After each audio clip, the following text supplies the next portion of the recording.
एक समय की बात है। एक गांव में मोहन और सोहन नाम को दो भाई रहते थे। उनके माता पिता कुछ समय पहले ही एक दुर्घटना में चल बसे थे। अब दोनों भाई एक दूसरे का सहारा थे।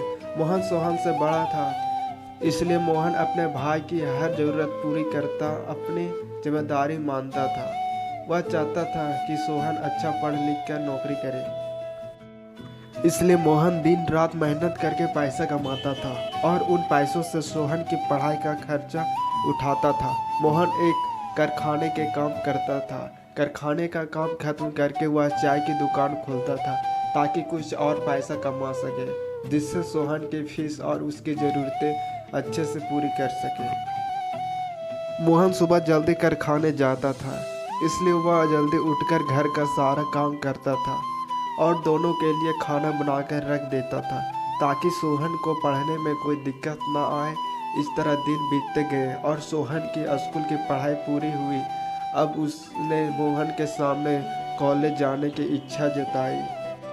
मोहन के लिए कॉलेज की फीस भरना थोड़ा मुश्किल था, लेकिन फिर भी वह सोहन की बात मानता लेता था ताकि उसकी पढ़ाई न रुके। अब मोहन को और ज़्यादा काम करना पड़ता था। मोहन रात को 12 बजे तक कारखाने और चाय की दुकान वाला काम खत्म करके घर आता था और सुबह जल्दी 5 बजे निकल जाता था।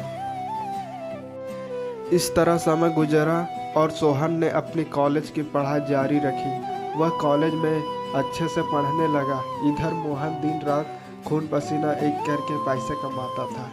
मोहन की नींद पूरी नहीं होने से वह कुछ बीमार सा रहने लगा था। फिर भी वह हर हाल में काम करता रहा। उसके मन में एक ही उम्मीद थी कि सोहन पढ़कर बड़ा आदमी बने तो सब ठीक हो जाएगा और उसे इतना ज़्यादा काम भी नहीं करना पड़ेगा। इस तरह से 3 साल बीत गए। आज सोहन के कॉलेज की पढ़ाई पूरी हुई और आज उसके कॉलेज का परिणाम आने वाला था। मोहन बहुत खुश था कि सोहन बहुत अच्छे अंकों से पास होगा। मोहन उस समय को मिठाई लेकर जल्दी घर पहुंच गया और घर जाकर सोहन को इंतजार करने लगा। उसने सोचा कि आज सोहन के आते ही वह उसे मिठाई खिलाएगा। मोहन अपने भाई का इंतजार करने बैठ जाता है। काफ़ी समय बीत जाने पर भी सोहन का कुछ पता नहीं था। मोहन बार बार दरवाजे पर जाकर देखता रहा। इस तरह रात के 11 बज चुके थे।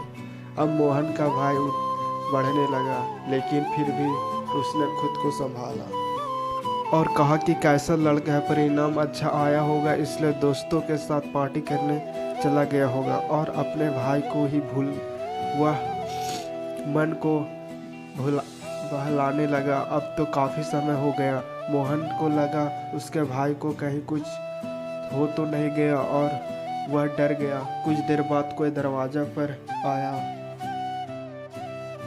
और मोहन ने राहत की सांस ली और कहा, चलो ये लड़का आ गया। उसने दरवाज़ा खोला और देखा कि कुछ पुलिस वाले आए हैं। मोहन डर के मारे कांपने लगा और पूछा कि आप लोग क्यों आए हैं? मेरा भाई कहाँ है? वो ठीक तो है ना? इतने में एक पुलिस वाले के पीछे से सोहन निकला और मोहन के पैरों में पड़ गया। मोहन ने उसे उठाकर गले से लगा लिया और कहा, भगवान का शुक्रिया कि तू ठीक है, मैं तो बहुत डर गया था। इतने में एक पुलिस वाला कहता है कि मोहन जी, आप बहुत भाग्यशाली हैं कि आपके पास सोहन जैसा भाई है। सोहन ने आज वो कर दिखाया है जो हर कोई नहीं कर पाता है। इसने अपनी कॉलेज की पढ़ाई के साथ पुलिस की भर्ती की तैयारी भी की थी। आज उसके परिणाम भी आए हैं। सोहन ने दोनों परीक्षाओं में बहुत अच्छे अंक प्राप्त किए हैं। कुछ दिन बाद उनकी ट्रेनिंग शुरू होगी और फिर नौकरी पक्की हो जाएगी। ये सुनकर सोहन ने कहा कि भाग्यशाली तो मैं हूँ जिसने ऐसे भाई पाया है। उन्होंने मेरी हर ज़रूरत को पूरा किया है और उसके लिए कड़ी मेहनत की। लेकिन अब समय आ गया है कि ये आराम करे और मैं इनकी हर ज़रूरत पूरी करूँगा। ये देख मोहन खुशी से रोने लगा। दोनों भाई आसपास में गले लगे। पुलिस वालों ने उन्हें बधाई दी और सब ने मिठाई खाई।